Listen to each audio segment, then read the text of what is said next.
Bueno, yo voy a hablar sobre el campo magnético giratorio. El campo magnético giratorio es un campo que gira a una velocidad uniforme y se genera por una corriente alterna trifásica. El campo magnético giratorio fue descubierto por Nikola Tesla en el año 1885. Este descubrimiento ha sido fundamental para los motores trifásicos de corriente alterna hasta la fecha. El campo magnético giratorio en sí se da en los motores trifásicos, los cuales al entrar tres fases se hacen tres bobinas, una para cada fase, ya sea seis bobinas, dos para cada fase, nueve bobinas, tres para cada fase y así dependiendo de las bobinas que se requieran. Bueno, a continuación voy a explicar cómo se da el campo magnético giratorio. Tenemos lo que son las fases. Y pues aquí tengo una tabla donde representaré con flechas la dirección hacia donde va cada fase.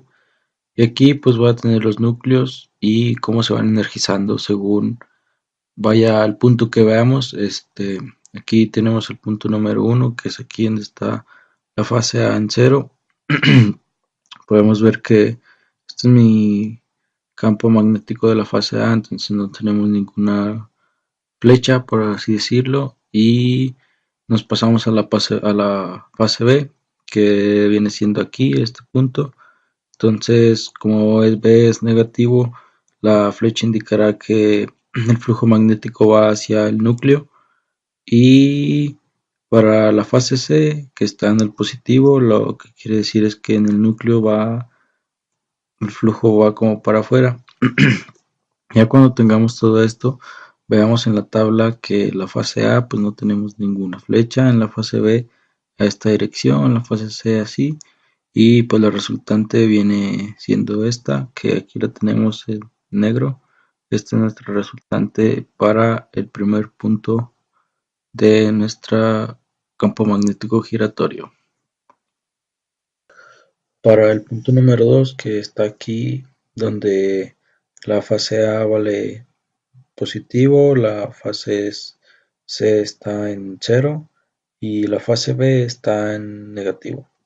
Entonces ya para identificar a qué lado indica cada flujo, entonces aquí tenemos que el A como vale positivo, entonces la flecha va hacia afuera de lo que es el núcleo, y la B que está aquí en negativo va hacia adentro ya que está negativo. Entonces la C pues está en cero, no marca nada. Entonces aquí en la tabla tenemos que en el punto número 2 cómo están las flechas indicando, y pues la resultante que la voy a dibujar aquí. El resultante va a ir así, de esta manera, y así es como está el punto número 2. Para el punto número 3, que vamos a verificar, voy a dibujar una estrella aquí donde está el punto número 3. Ahí está. Entonces, podemos ver que el punto número 3 está en la fase B, que está en cero, la fase A que está en positivo y la fase C que está en negativo.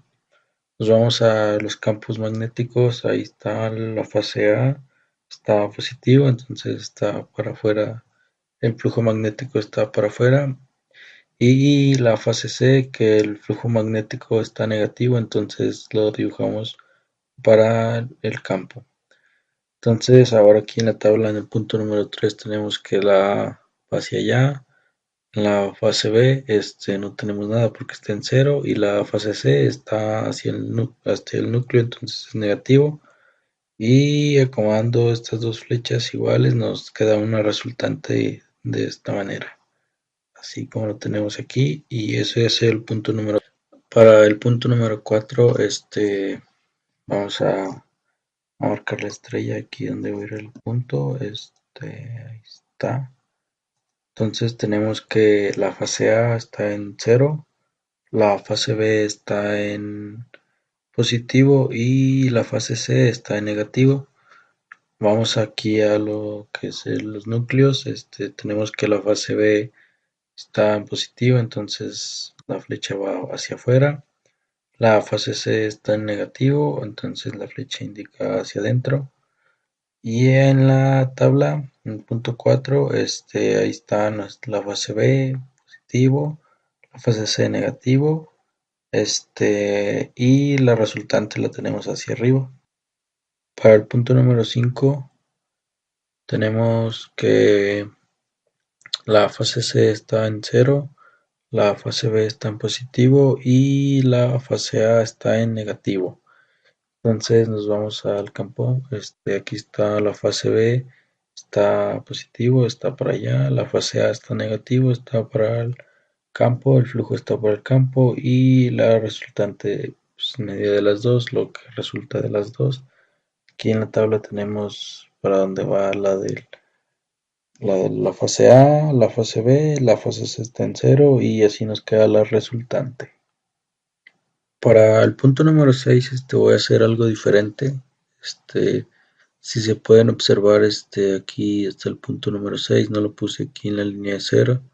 Lo tengo acá en lo que es la fase B y la fase C, donde se intersectan. Entonces, pues como podemos ver, la fase C está en positivo y la fase B también.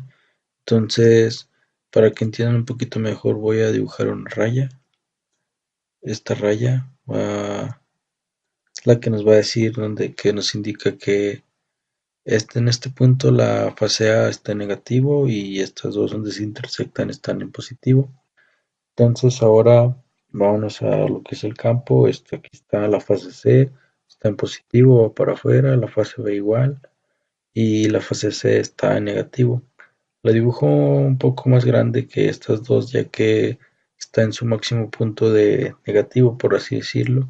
Entonces el vector es más grande, por así decirlo. Entonces, para aquí en la tabla, aquí está mi fase A, mi fase B, mi fase C. Entonces la resultante va a quedar hacia abajo. Aquí no la dibujo porque se empalmaría con esta de la fase A. Entonces, así es como quedaría en el punto número 6, que es aquí, en esta, donde está esta línea. Podemos ver que si lo colocas en cualquier punto, pues puedes ir viendo cómo va a ir girando tu rotor y pues ahí es como... Bueno, espero y les haya servido esta explicación de cómo se da el campo magnético giratorio en un motor trifásico.